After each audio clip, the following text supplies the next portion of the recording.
Slogan কি করেছে, মানুষদেরকে একতাবদ্ধ করেছে, সেই স্লোগানটা আমরা একটু দেবো, ঠিক আছে? ইনকিলাব ইনকিলাব জিন্দাবাদ জিন্দাবাদ, ইনকিলাব ইনকিলাব জিন্দাবাদ জিন্দাবাদ, ক্ষমতা না জনতা ক্ষমতা না জনতা, দিল্লি না পিন্ডি, দিল্লি না পিন্ডি, দিল্লি না পিন্ডি, ক্ষমতা না জনতা ক্ষমতা না জনতা, ক্ষমতা না জনতা, দিল্লি না পিন্ডি, ইনকিলাব ইনকিলাব ইনকিলাব ইনকিলাব। ধন্যবাদ সকলকে আমার সঙ্গে স্লোগানে সময় দেওয়ার জন্য। আপনাদের আবার ধন্যবাদ।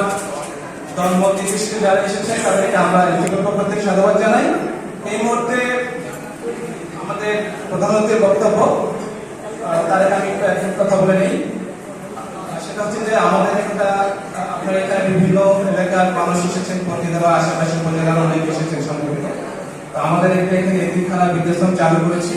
আপনারা আপনাদের এলাকার এতিম বৃদ্ধা যারা অনাথ শিশু রয়েছে, তাদেরকে আমরা আমাদের সাথে যোগাযোগ করতে বলবেন। আমরা তাদেরকে ফ্রি অফ কস্ট 5 বেলা খাওয়াবো, কাপড় চোপড় যা লাগে সব দেবো। আমাদের অনেক অনেক অপরচুনিটি আছে। শত শত এতিম শিশুদের বৃদ্ধদের লালন পালন করার জন্য ফান্ড আমাদের আছে। আমরা তাদেরকে লালন পালন করতে চাই, মানুষ করে গড়ে তুলতে চাই, তাদেরকে মেডিকেলে ভার্সিটিতে পড়াতে চাই। তারা শুধুমাত্র কেন কমিউনিটি হয়ে ইমামতি করবে আর মসজিদ করবে, তারা কেন ডাক্তার হবে না, কেন ইঞ্জিনিয়ার হবে না, কেন পাইলট হবে না, কেন ইঞ্জিনিয়ার হবে না। তো আপনাদের যদি এরকম থাকে আমাদেরকে জানাবেন, আপনাদের পড়াবো। তো এই মুহূর্তে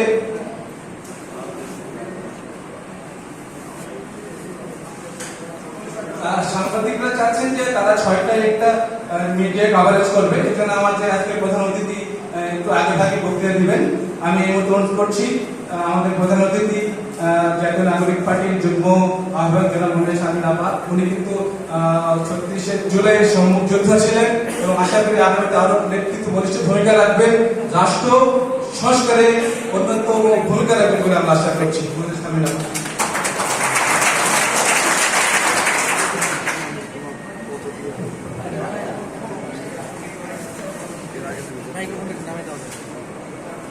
আসসালামু আলাইকুম, আপনাদের সকলকে মোবারক।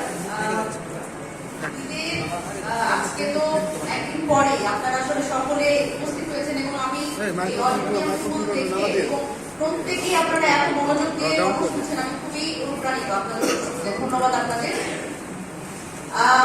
এবারের ঈদ আমাদের কাছে খুব স্পেশাল একটা ঈদ ছিল, সেটা হচ্ছে স্বৈরাচার মুক্ত প্রথম ঈদ আমাদের। কিন্তু সাথে সাথে আমাদের জন্য এই ঈদটা খুব কঠিন। আমাদের যারা শহীদ পরিবার আছে এবং আহত যারা আছে, আমাদের প্রায় 2000 ভাই বোন ছাড়া, আমাদের সহযোদ্ধা ছাড়া এবার আমাদের ঈদ পালন করতে হচ্ছে, সেটা আমাদের জন্য খুবই দুঃখের। দেখেন, আজকে আমরা এখানে সকলে একত্রিত হয়েছি, ঐক্যের কথা বলছি। আমরা বলছি যে জাতীয় ঐক্য। আমরা যখন 3 আগস্ট শহীদ মিনারে যখন আমরা সকলে নিজেদের সকল ব্যানার বাদ দিয়ে আমরা ঐক্যবদ্ধ হয়েছিলাম একটা ব্যানারে, বৈষম্য বিরোধী ছাত্র আন্দোলনের ব্যানারে, তখন কিন্তু আমরা বলেছিলাম যে ফ্যাসিবাদী ব্যবস্থার বিরোধ ও নতুন রাজনৈতিক বন্দোবস্ত। আমরা 5 আগস্টে বলছি যে আমাদের স্বাধীনতা, আমাদের দ্বিতীয়বারের মতো আমরা স্বাধীনতা অর্জন করেছি। যদিও এটা নিয়ে অনেক বিতর্ক, অনেকেই মানতে চান না যে কেন আমরা এটাকে স্বাধীনতা বলছি। স্বাভাবিকভাবেই অনেকে এটা বুঝতে পারবেন না যে কেন আমরা এটাকে স্বাধীনতা বলছি, কারণ গত 7-8 বছর যারা আসলে আওয়ামী রেজিমের এই স্বৈরাচারের নিপীড়ন সহ্য করে নাই, তারা আসলে বুঝবে না কেন আমরা এটাকে দ্বিতীয় স্বাধীনতা বলছি। তারা জানে না যে আমরা আসলে এই বিভিন্ন যারা আসলে স্বৈরাচার বিরোধী আন্দোলনে ছিল, যে আমরা যারা ছাত্র রাজনীতি করেছি গত 7-8 বছর, যারা বিভিন্ন সংগঠনের রাজনীতি করেছি, আমি বলবো যে সকল রাজনৈতিক দল আসলে যারাই বিরুদ্ধ মতের ছিল, তারা কেউই কোথাও স্পেস পায়নি নিজের কথাটা বলার ক্ষেত্রে। সুতরাং তারা জানে যে কেন এটা দ্বিতীয় স্বাধীনতা, কেন আমরা এখন এত সহজভাবে কথা বলতে পারছি। এবং দেখেন, যারা এটাকে বলছে যে দ্বিতীয় স্বাধীনতা না, তারা তো আসলে সবসময়ই নিজেদের সুবিধাটা আদায় করে নিয়েছিল, সেটা যেই রাজনৈতিক দলই হোক।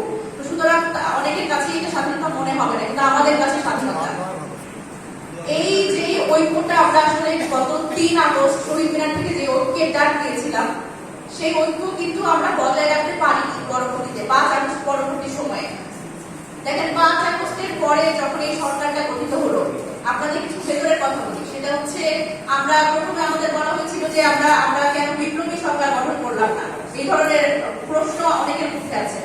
আমরা বিপ্লবী সরকার গঠন করিনি কারণ আমাদের মনে হয়েছে আমাদের সামনে হচ্ছে বাংলাদেশ, বাংলাদেশটার সবচেয়ে আমাদের গুরুত্বপূর্ণ, এবং বাংলাদেশের এই ঐক্যটা বিভিন্ন রাজনৈতিক দল এবং ফ্যাসিবাদ বিরোধী আন্দোলনে যারা সক্রিয় ছিল তাদের অবদান তো আমরা অস্বীকার করতে পারি না। আমরা বিপ্লবী সরকার গঠন করলাম না, আমরা জাতীয় সরকার গঠন করার কথা বলেছিলাম, কিন্তু যে বিশেষ রাজনৈতিক দলের কথা বলা হয়, আমরা নিয়ে বলি, এখন ওপেনলি আমরা বলি, সেটা হচ্ছে তারা রাজি হয়নি, তারা জাতীয় সরকার রাজি হয়নি, এখন তারা অনেক ধরনের কথাবার্তা বলেন।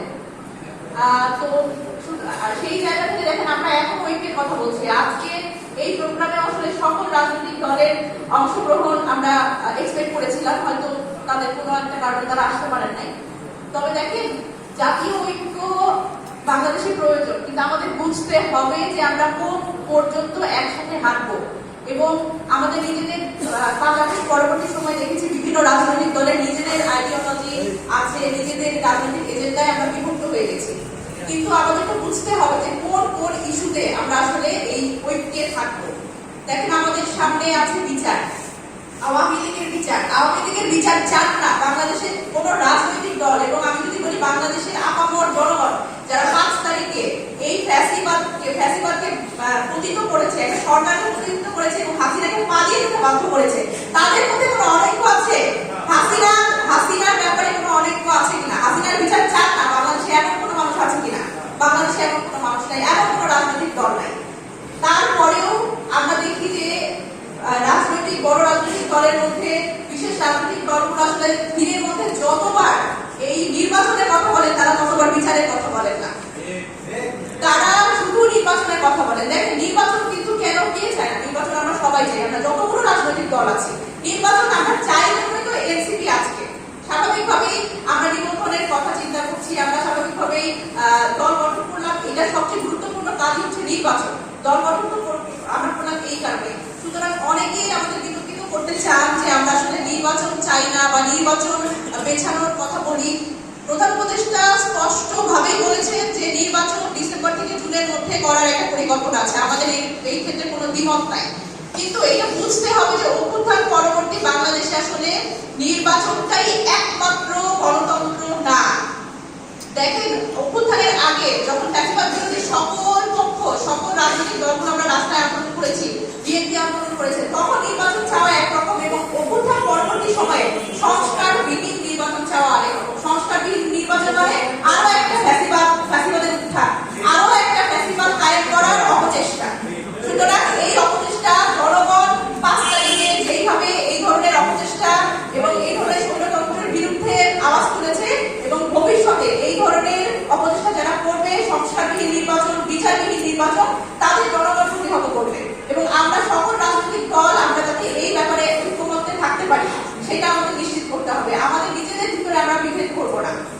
আরো একটা ব্যাপার দেখেন, সংস্কার। আমরা কি সংস্কারের কথা বলছি? আমরা তো আসলে অনেক বড় বড় সংস্কারের কথা বলি, এবং সংস্কার একটা কঠিন শব্দ মনে হচ্ছে। দেখেন সংস্কার কিন্তু আমরা নতুন করে আসতে চাচ্ছি না।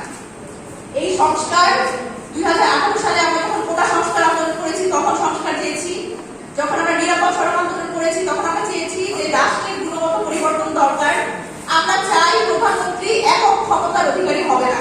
কেন প্রধানমন্ত্রীর কাছে সকল ক্ষমতা থাকবে? প্রধানমন্ত্রী হ্যাঁ বললে হ্যাঁ, প্রধানমন্ত্রী না বললে না। তাহলে রাষ্ট্রপতির কি কাজ?